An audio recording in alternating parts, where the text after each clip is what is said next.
أشهد أن لا إله إلا الله وحده لا شريك له وأشهد أن محمدا عبده ورسوله أما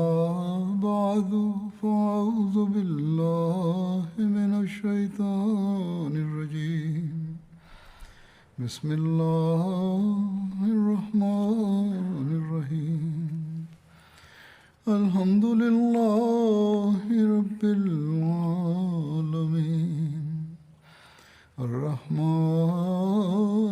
الرحيم مالك يوم الدين إياك نعبد وإياك نستعين اهدنا الصراط المستقيم صراط الذين أنعمت عليهم غير المغضوب عليهم ولا الضالين.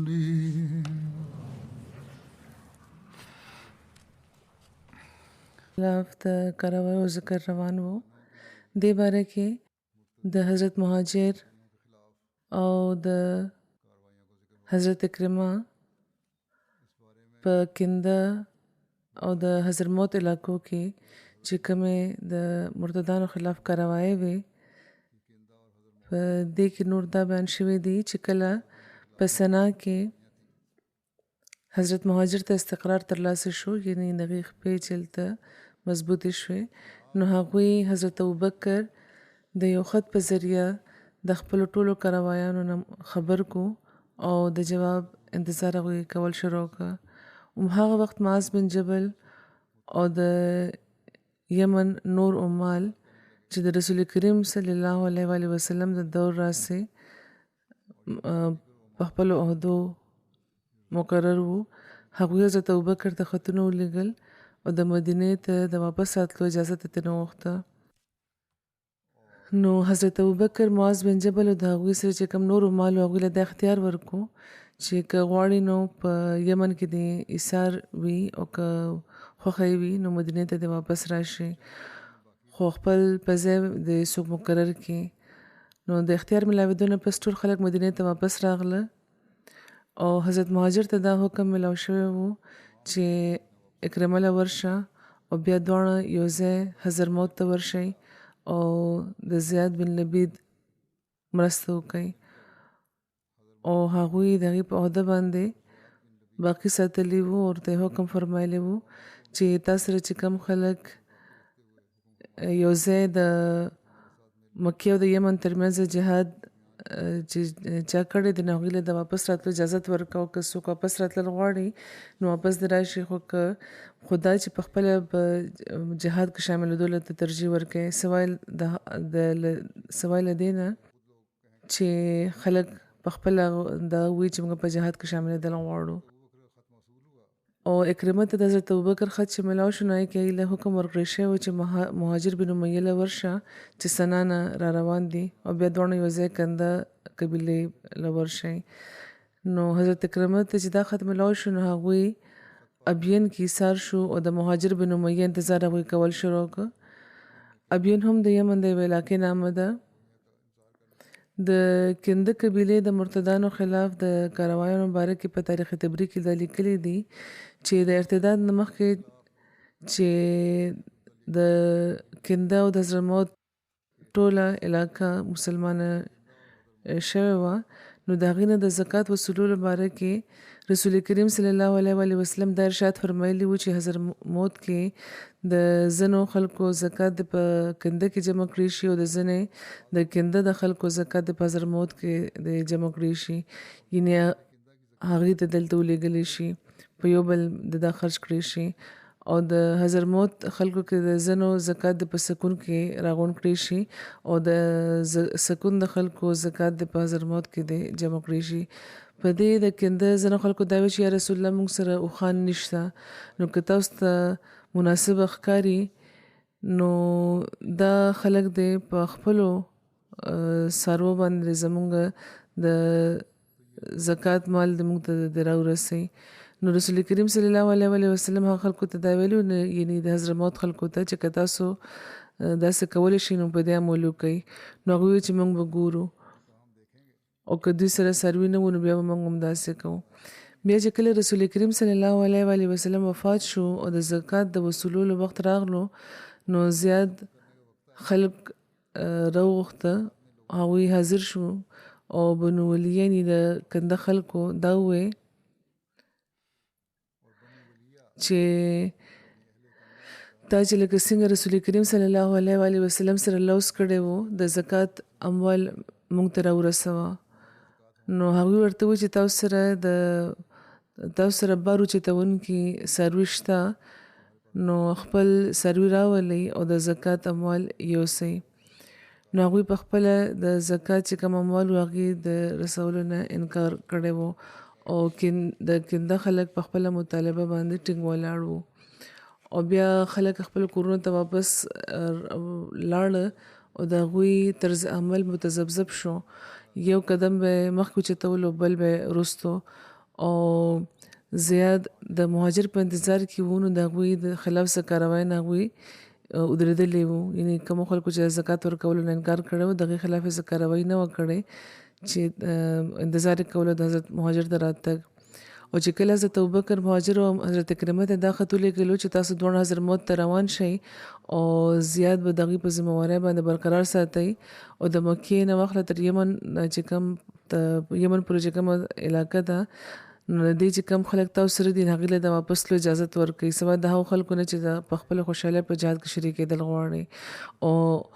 عبیده بن سعد د زیاد مدد له روان کوي. نو حضرت مهاجر په دغه ارشاد باندې عمل کړی وو او هغوی د سنا نه د حضرت موت په اراده روان شوي وو او اکرمه د ابین نه د حضرت موت په اراده روان شوي وو او په معارب مقام باندې دواړه ملاو شوي یو بل سره. هغوی دواړو سهید صحرا پار کو او حضرت موت ته ورسېدو او چې کله کیندیان د حضرت زیاد نه خفه شو او واپس لاړه نو حضرت زیاد بنو عمر نه د زکات د وصولولو ذمهواري واخیسته او د کندیو الک وو زلمی الک وو چې هغه په غلطۍ حضرت زیاد له په زکات کې د خپل رور اوښه ورکړې وه. نو حضرت زیاد په هغې باندې د اور داغ لګولی وو، د زکات نشان یې پرې لګولی وو، مهر یې پرې لګولی چې دا د بیت المال ده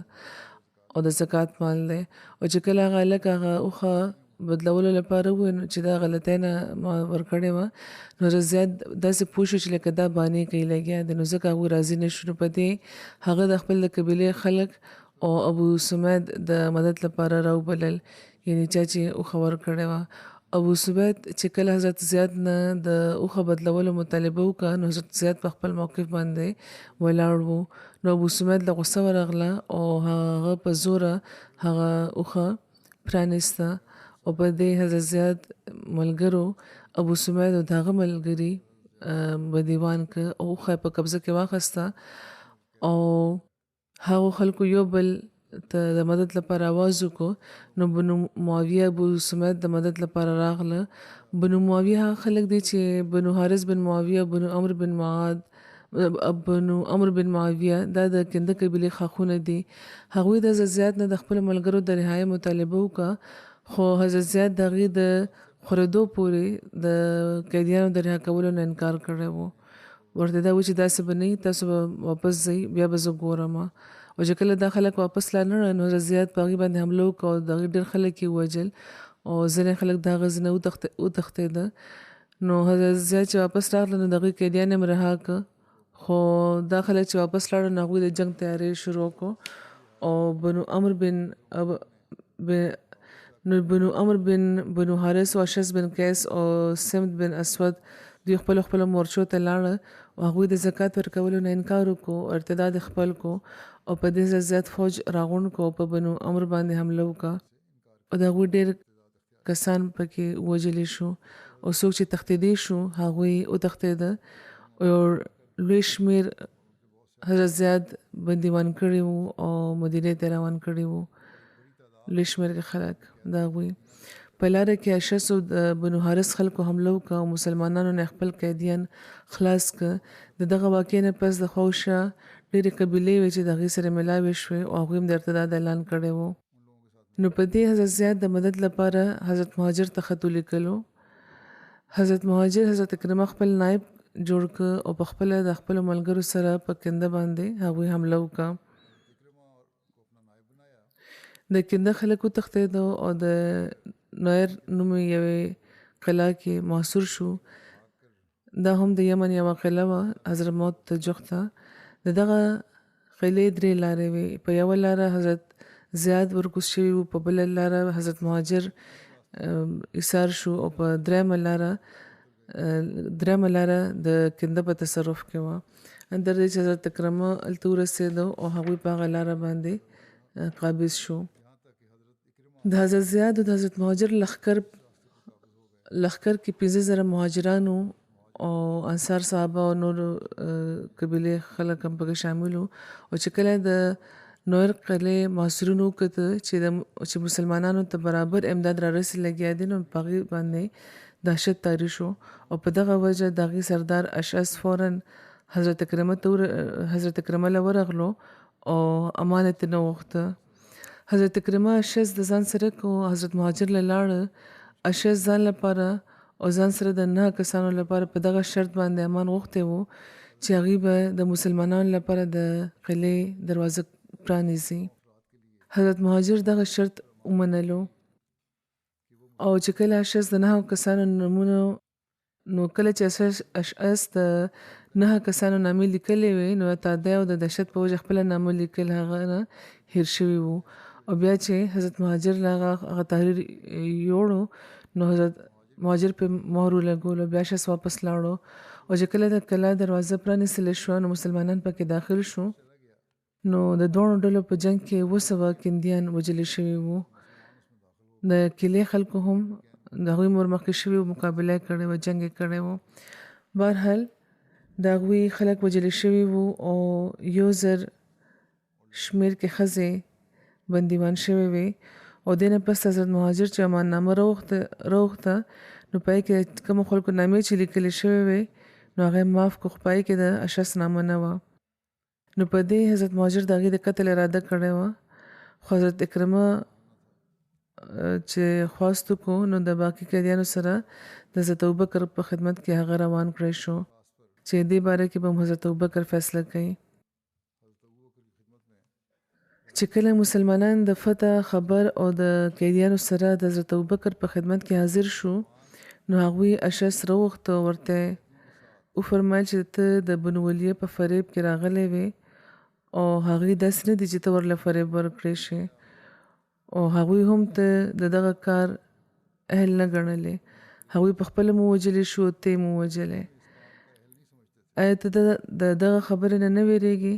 چې تا ته د رسول کریم صلی الله علیه وسلم د بدوا یوه برخه ورسي؟ اصل کې رسول کریم صلی الله علیه وسلم د کنده قبیلې 4 سردارانو باندې لعنت ویلی وو، چا چې اشعث سره اسلام قبول کړی وو خو بیا مرتدان شوي وو. حضرت ابوبکر ورته وفرمایل چې ستا څه خیال دی، زه به تا سره څه سلوک کوم؟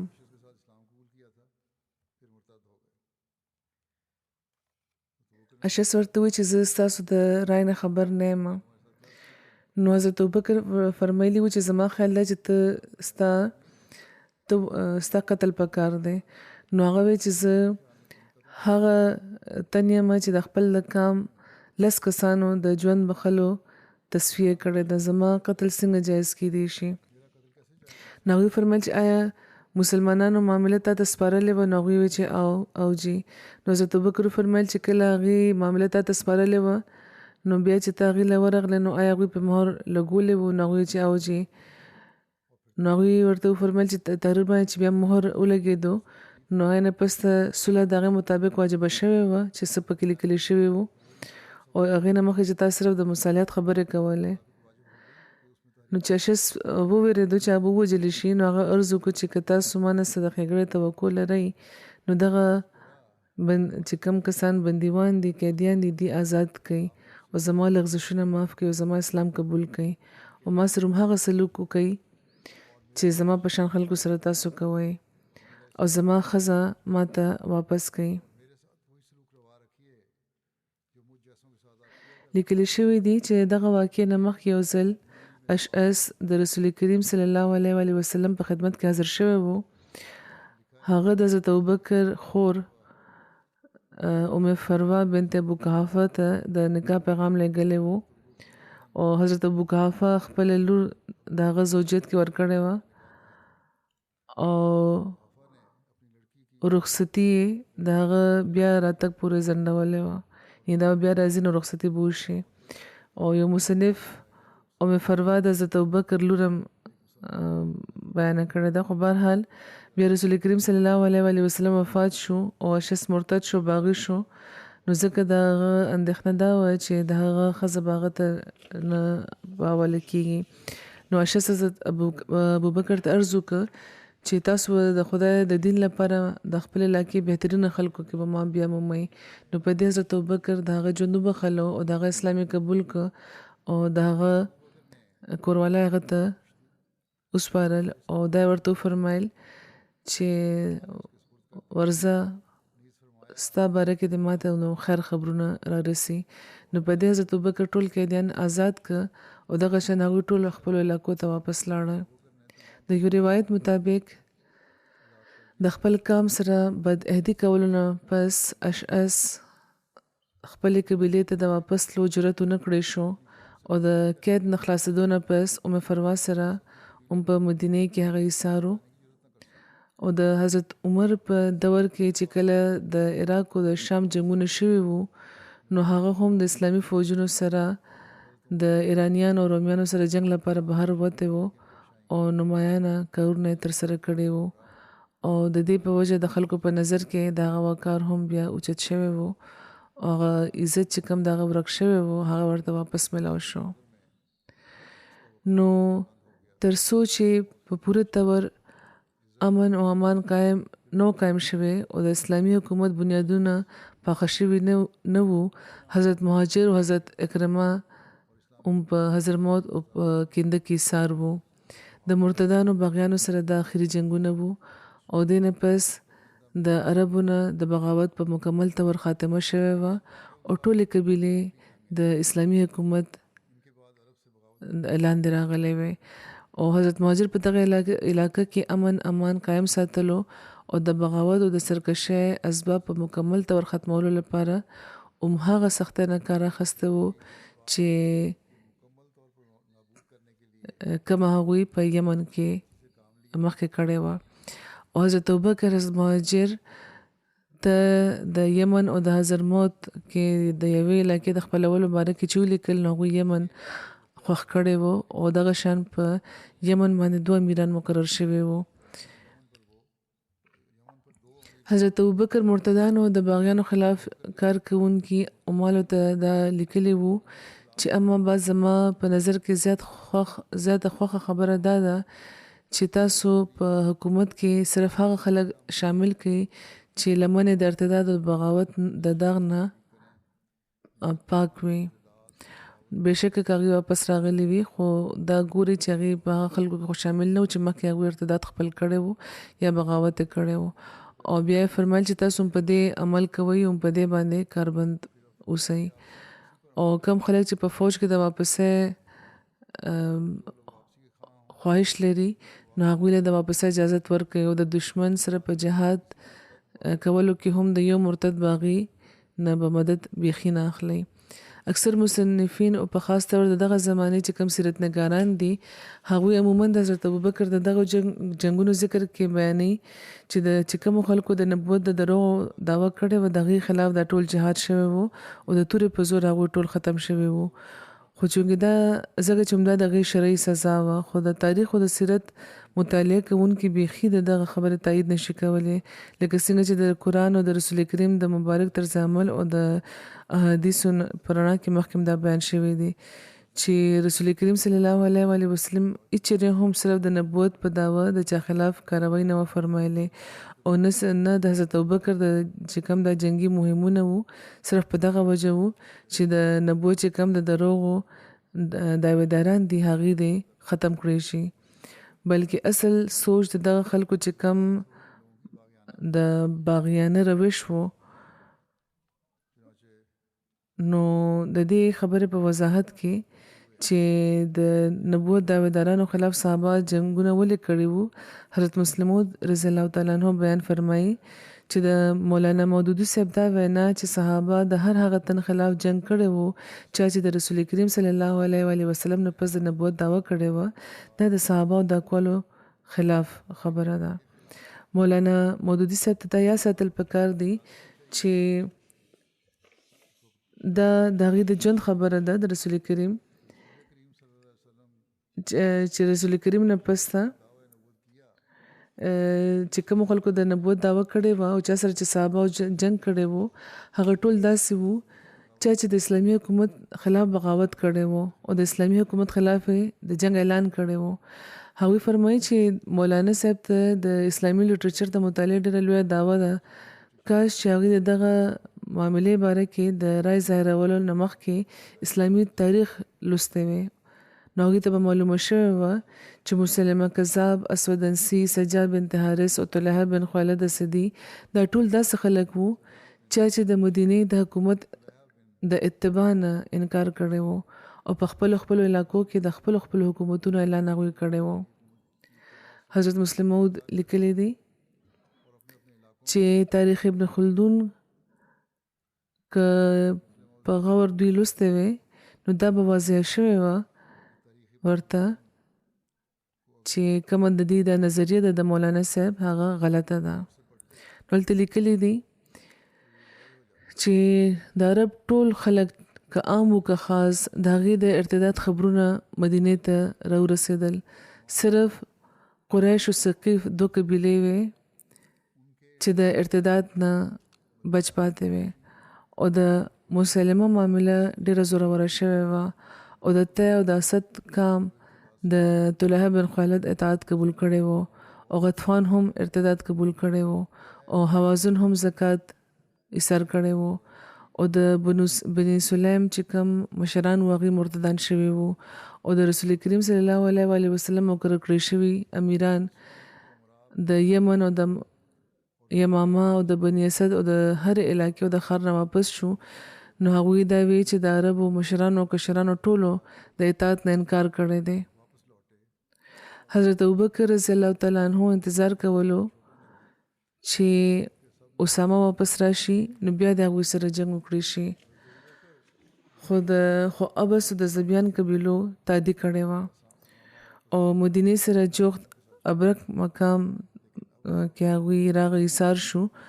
او ځینې نور خلک چې هغوی ذوالقصه ته راغلل هلته ایثار شو او هغوی سره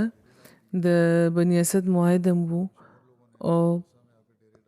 بني کنانه نه هم ځینې خلک هغوی سره ملاو شوي وو دې ټولو د حضرت ابوبکر طرف ته وفد لېږلی و او دا مطالبه یې کړې وه چې تر موزه پورې خو موږ ستاسو خبره منلو ته تیار یو د مدینې ګیر چاپېره هغوی راغونډ شوي وو دا یې خبره یې کوله چې موږ پورې خو موږ خبره منلو ته تیار یو خو زکات ورکولو له موږ تیار نه یو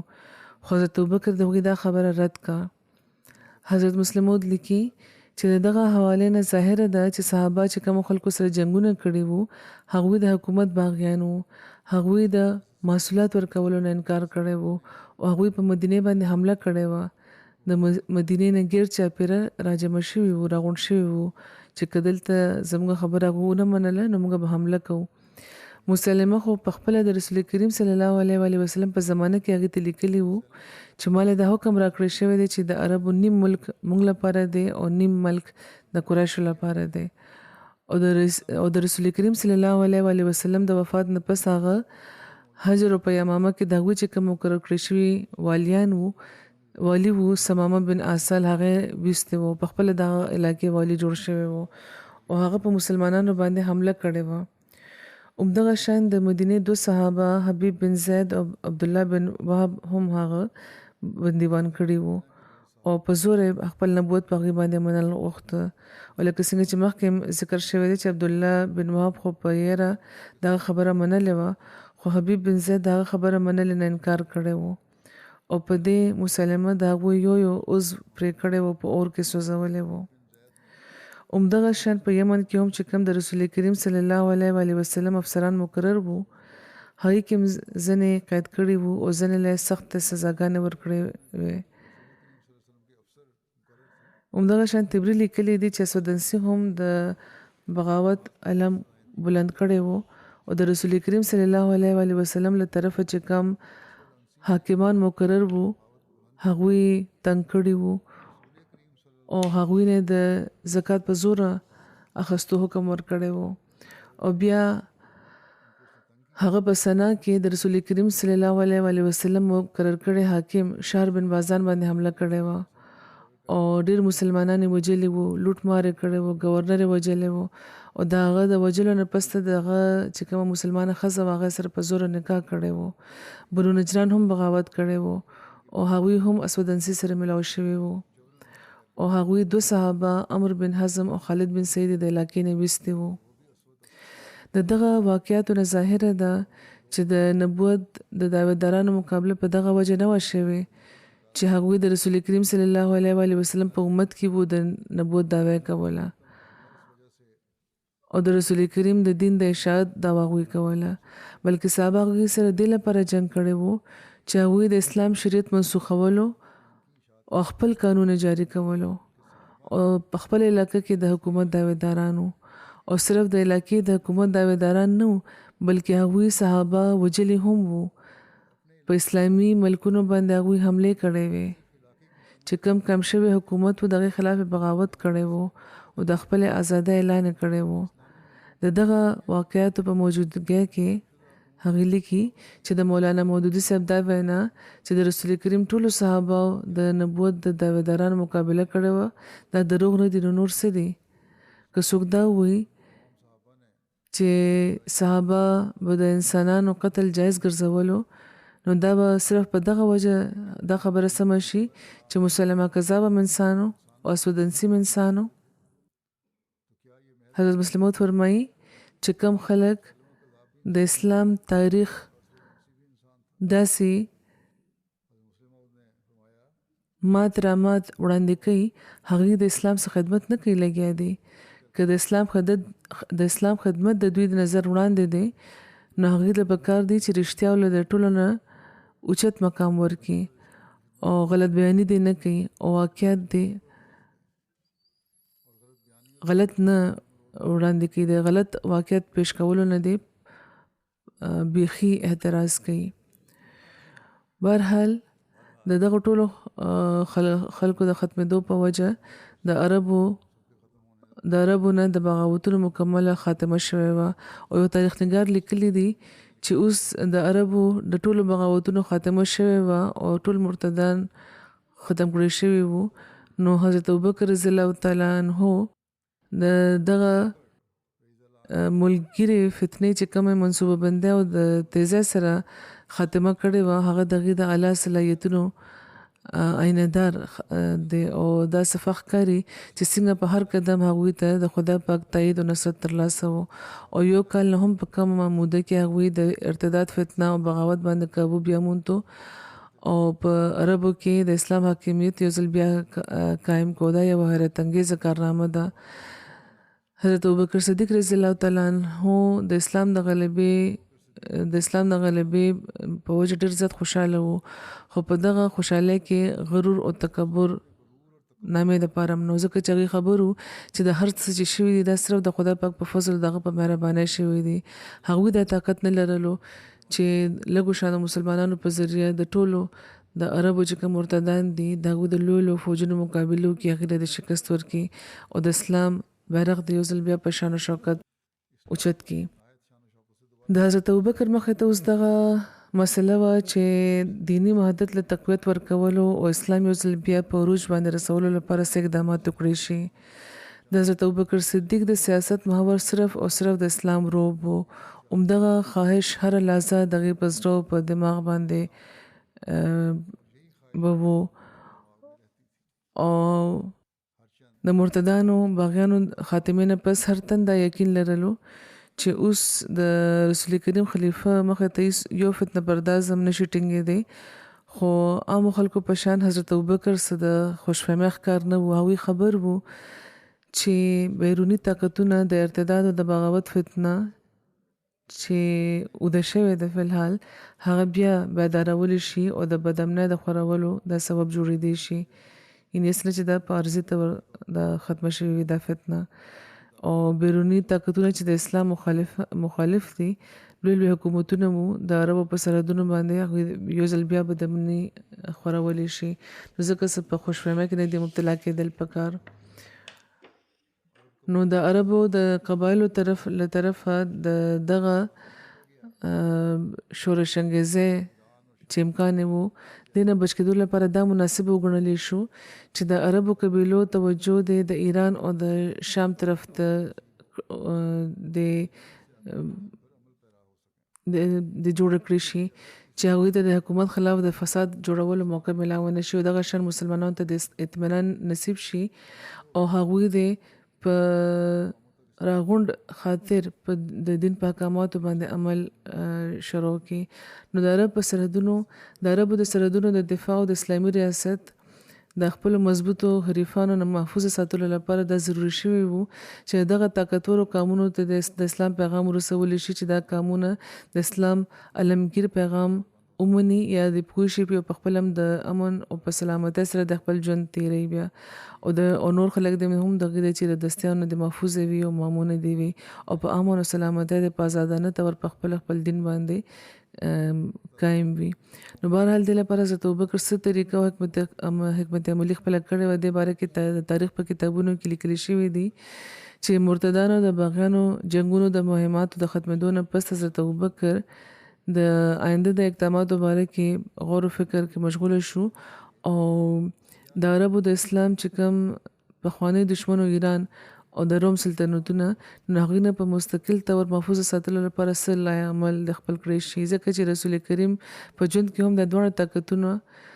دغه دواړو طاقتونو دا وخت چې عرب دی د خپل د لاس لاندې کې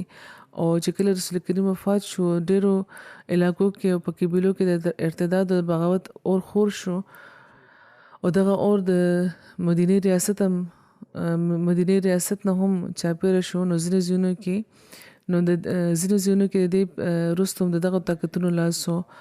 او دغه موقع غنیمت ګڼلې وه د هرکل چې کوم فوجونه وو هغې په شام کې او ایران فوجونه په عراق کې راغونډېدل شروع شو او دې لپاره نو ځکه ممکنه نه وه چې د حضرت ابوبکر چې رسول کریم صلی الله علیه وسلم د ارشاد په تعمیل کې د ټولو نه مخکې د رومیانو خلاف وړومبی لښکر هغوی د حضرت اسامه په قیادت کې لېږلی وو نو هغوی د دغه غاصب او جابر طاقتونو نه بې ویرې او بې فکره پاتې شوي وي. خو دې نه مخکې چې هغوی صلاح عمل د ټولو مخې ته ایښی وي هغوی ته معلومه شو چې حضرت مثنی بن حارثه چا چې بحرین کې د مرتدانو باغیانو بغاوت ختمولو کې مدد کړې وه هغوی خپل ملګري ځان سره کړه او د خلیج فارس غاړې سره هغوی د شمال طرف ته د عراق طرف ته پیشقدمي شروع کړې وه او اخر هغوی هغه عربي قبیلو ته ورسېده چې د دجله او د فرات چې کوم ډلټایي علاقې وې هلته آباد وو. حضرت مثنی بن حارثه د بحرین یوې قبیلې بکر بن مالي سره تعلق لرلو او دغه د بحرین علاقه یمامه او د خلیج فارس ترمنځ ده او په دې کې موجوده د قطر او د بحرین چې کوم امارت دي دغه جزیرې شامل دي او د دې دارالحکومت دارین وو. بهرحال حضرت مثنی بن حارثه حضرت الله بن حضرمي سره یو ځای باغیانو سره جنګ هم کړی وو. بحرین او دغه په خوشه کې چې کوم خلک په اسلام قایم وو هغوی اسلامي فوجونو سره یو ځای د باغیانو په جنګونو کې برخه اخیستې وه. حضرت مثنی دغه سردار وو. حضرت ابوبکر رضی الله تعالی عنہ د آینده اقدام باره کې لا فیصله نه وه کړې چې حضرت مثنی په خپله مدینې ته راغله او حضرت ابوبکر د عراق د حالاتو نه خبر کړه چې کوم د عربو قبیلې دجله او په فرات کې ډلټایي علاقو کې آباد دي نو هغوی د هغه ځای چې کوم مقامي خلک دي د هغې د لاسه په مصیبت کې دي هغوی لږې شي هغې تنګۍ او عرب زیاتره به کرونده کوله او چې کله به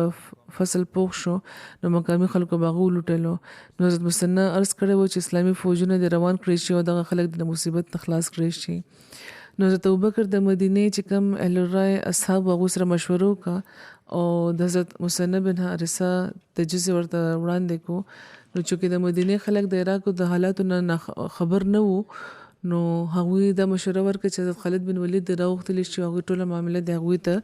وړاندې کړی شي هغوی نه د مشوره واخیستی شي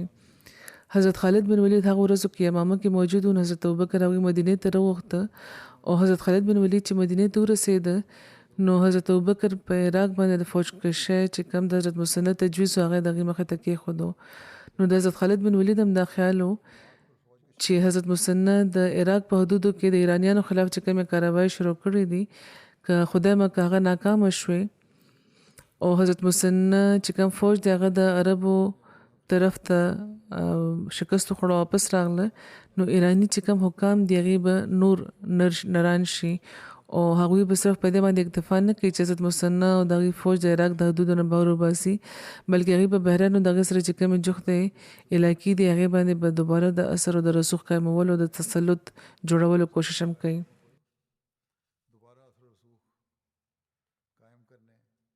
او په داسې صورتحال کې د اسلامي حکومت ته به خطر پیښه شي نو ځکه هغوی دا ووایي چې دغه خطرې نه بچ کېدو لپاره قرار واقعي امداد دی مهیا کړی شي حضرت مثنى ته د هلته فوج لېږلی شي او د ایرانیانو ته د عربو په حدودو کې د اثر و رسوخ جوړولو په ځای په نور پسپای باندې مجبور کول پکار دي چې د هغوی له طرفه آینده هم عربو ته څه خطره پاتې نه شي حضرت خالد بن ولید چې خپله دا رایه وړاندې کړه نو د هغوی دا رایه چې نور اصحاب واورېده نو هغوی هم د حضرت مثنى تجویزونه قبول کړه او حضرت ابوبکر حضرت مثنى د هغه خلکو سردار مقرر کړ کوم خلک چې هغوی د ځان سره بوتلی وو او د عراقي حدونو کې هغې پیشقدمي کړې وه او حکم یې هغې له ورکړ چې فلحال دا غزي چې کوم د عربو قبیلې دي هغه ځان سره د ملاولو د اسلام قبلولو باندې د هغې تیار کړي ورسره دا مو فرمیل چې زر به د مدینې نه هم یو لښکر د هغې امداد لپاره روان کړی شي او د هغې په مدد به هغوی نور پیشقدمي جاري وساتلی شي د ځینو مورخونو دا خیال دی چې نه خو مثنى د امداد خواست لپاره مدینې ته تللی وو او نه حضرت ابوبکر سره د هغوی ملاقات شوی وو بلکې هغوی خپل لښکر سره ډیلټايي علاقې کې پیشقدمي کول او ډېر لرې وتي وو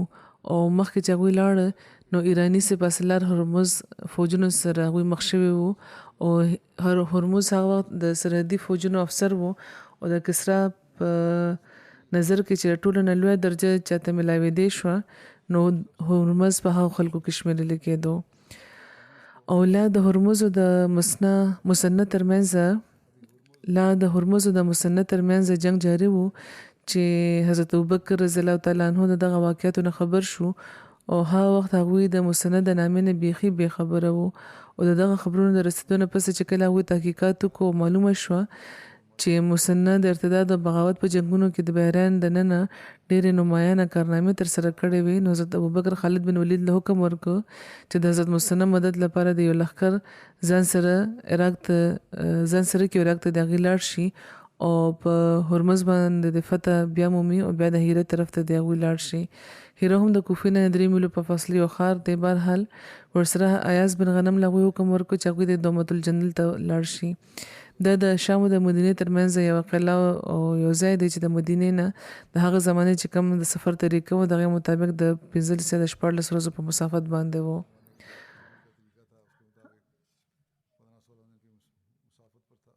او دا حکم ورلور کو چې د هغه ځای چې کوم سرکش او مرتدان خلک دي هغې د خپل موتی کې هیره ته دی ورسي حضرت ایاز بن غنم د رسول کریم صحابي وو او هغوی د صلح حدیبیه نه مخکې اسلام قبول کړی و او پای کې شامل شوي وو حضرت ابو عبیده د خپل وفات په وخت هغوی شام کې خپل جانشین مقرر کړی وو او حضرت عمر هغوی په دغه منصب باندې قائم ساتلی وو او دا فرمایلی وو چې زه به هغه امیر نه بدلوم کم چې حضرت ابو عبیده مقرر کړی دی بهرحال حضرت ابوبکر فرمایلی وو چې حضرت خالد بن ولید او حضرت ایاز بن غنم دی کې چې څوک مخکې هیره ته ورسي نو هماغه دی په هغه ته به په هغه علاقې کې د جنگي کاروای کوونکي چې کوم فوج دغه قیادت به ترلاسه شي. د یو روایت مطابق حضرت خالد بن ولید چې کله د یمامه نه فارغ شو نو حضرت ابوبکر هغه ته ولیکل چې فجل هند یعنی د ابو الله نه دی اغازو کی او د عراق چې کومه بلای لکې دي دا غینه د عراق ته ورسی او خلک د ځان سره کی او هغه د خدا هغه له د خدای پاک طرف ته بلنه ورکی او هغه د هغه قبول کی نو ټیک د ګنی بیا د جزیه وصول کی او هغه د جزیه نه انکار وکي نو بیا د هغه سره قتال کوي او دا حکم فرمایلی چې څوک کم ځان سره د قتال لپاره وته لپاره مجبورای بنا او د اسلام نه چې کم تن مرتد شوی وي هغه داس یو تن به مدد ناخلی کاغه بیا رسول اسلام قبول کړي وي او د کوم مسلمان لخوانم چې تیریږي نو هغه ځان سره کوي او بیا حضرت ابوبکر د حضرت خالد امداد لپاره د لخر په تیاری کې مصروف شو. حضرت خالد بن ولید یمامه نه د عراق طرف ته د روانېدو په وخت خپل فوج په دریو برخو کې تقسیم کړي وو او ټوله په یو لار نور روان کړي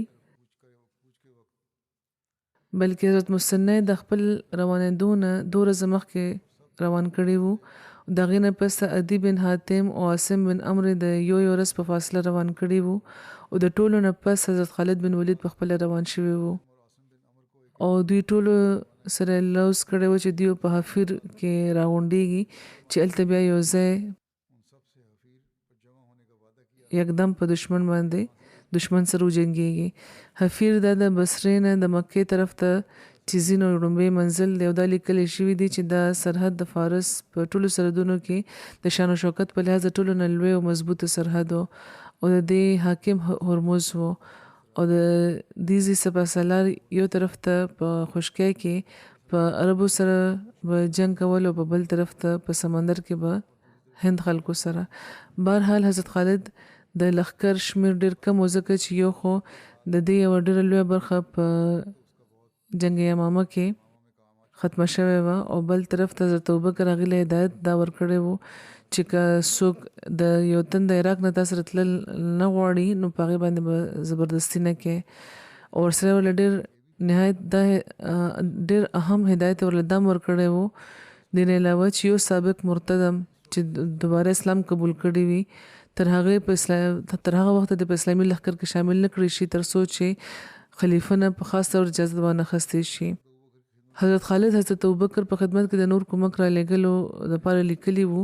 نو صرف یو تن قاقا بن عمرو دغه مدد لپاره روان کړي وو نو خلک ډیر حیران شو او ترس کړو چې تاسو صرف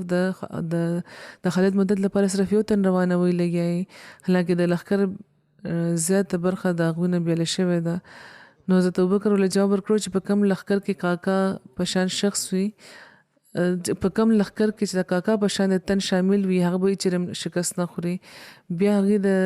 کاکا په لاس خالد یو خط لګلو چې په لیکلې وو چې هغه خلک په هغه خلکو په لخر کې د شاملېدو ترغیب ورکي چې کم خلک د رسول کریم نه پس په اسلام باندې قائم پاتې وو او چې د مرتدانو خلاف په جنگونو کې برخه اخیسته و.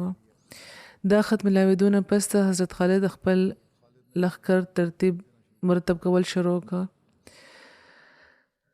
د عراق د کروندګرو په سلسله کې حضرت ابوبکر چې کوم وصیت کړی و چې کوم حکمت عملی و دې باره کې لیکلي دي چې عربو به د عراق په زمکو کې د کروندې کار کولو او فصل تیارېدو نه پس به پای کې ورته ډېره کمه برخه ملایوي ده او اکثره برخه به د فصل هغه ایرانیانو زمیندارانو له تلا چې د زمکو مالکانو او دا زمینداران دی په غریبانو عربو باندې ډېر ظلم کولو او هغوی سره به غلامانو نه هم بدتر سلوک کولو. حضرت ابوبکر په عراق کې خپلو سالارانو ته حکم ورکړو چې جنگ دوران دغه عربو کروندګرو ته د هیڅ تکلیف ورنکړي شو نه به دوی وژل کېږي نه به دوی بندیوانان کېږي او هیڅ قسمه بدسلوکي به نه کېږي ځکه چې هغوی هم د هغې په شان د عربو دي او ایرانیانو د ظلم د لاندې دي. نو هغوی ته دغه خبر احساس ورکول پکار دی چې د عرب حکومت قائمېدو نه پس به د دې د مظلومانه ژوند ورځې به ختم شي او هغوی به د خپل کام خلکو په وجه د حقیقي عدل او د انصاف او د جایز آزادۍ او د مساواتو نه به فایده پورته کړي. حضرت ابوبکر دغه حکمت عمله په وجه مسلمانانو ته ډېره زیاته فایده رسېدلې وه.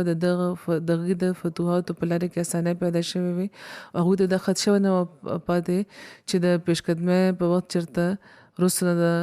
حمله ونه شي او د دوی لاره دې ونه بنده نه کړې شي. حضرت خالد بن ولید لباج کې ایثار وو او حضرت مثنى وخت خپل فوج سره په خفان کې وو.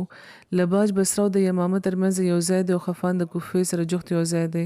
حضرت خالد حضرت مثنى ته یو خط لیکلی وو چې هغې دې راشي او ورسره د حضرت ابوبکر هغه خط یې ورته لیکلی وو چې پکې حضرت ابوبکر حضرت مثنى بن حارثه ته د حضرت خالد د اطاعت حکم ورکړی وو. حضور فرمایي چې دا ټول روایت د تاریخ طبري دی. مخکې خو هغه وو او بیا دا وه چې خالد په خپل حضرت ابوبکر حضرت خالد په خپل لېږلی وو. بهرحال چې بیا چې کم جنګونه شوي وو دا کم جنګونه وو څه نامې وې او د دې د فتوحاتو تذکره به انشاءالله آینده کېږي. دا جنګونه چې مسلمانانو د حضرت ابوبکر په د خلافت په دور کې کړي وو د ایرانیانو خلاف د عراق په علاقه کې او دې کې چې کوم فتوحات ترلاسه شوي وو د دې به ذکر کېږي انشاءالله.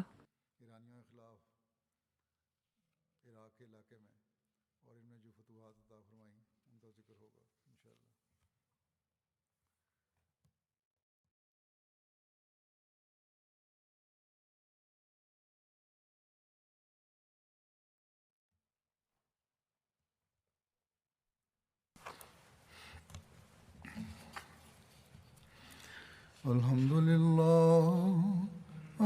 لله نحمده ونستعينه ونستغفره ونؤمن به ونتوكل عليه ونعوذ بالله من شرور أنفسنا ومن سيئات أعمالنا من يهده الله فلا مضل له ومن يضلل فلا هادي له ونشهد أن لا إله إلا الله ونشهد أن محمدا عبده ورسوله. عباد الله رحمكم الله إن الله يأمر بالعدل والإحسان إن الله يأمر بالعدل والإحسان وإيتاء ذي القربى وينهى عن الفحشاء والمنكر والبغي يعظكم لعلكم تذكرون. اذكروا الله يذكركم وادعوه يستجب لكم ولذكر الله